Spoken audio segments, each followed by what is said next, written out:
While other car majors planned for the debut of their international models, it was the launch of the luxury car Mercedes-Benz, who have a collaboration with the House of Tatas that could be termed as the launch of the year. We're talking of 10,000 cars in the Indian market out of a total quantum of 600,000 to 1 million. And we feel quite sure that the market in fact is larger than our plans for production, even at those kinds of prices.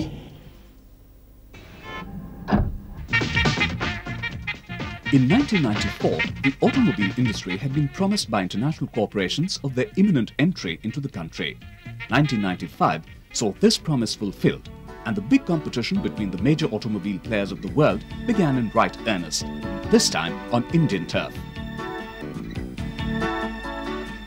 The launch of Cielo by the Korean Daewoo conglomerate and the DCM group marked the beginning of the battle for the upmarket passenger car buyer. Cielo, with its state-of-the-art assembly line, came head-on to take Maruti's ST. The fact that Maruti's Japanese partner and chairman of the Suzuki Corporation flew down to discuss the company's expansion program underlined the importance Maruti lay on the coming competition.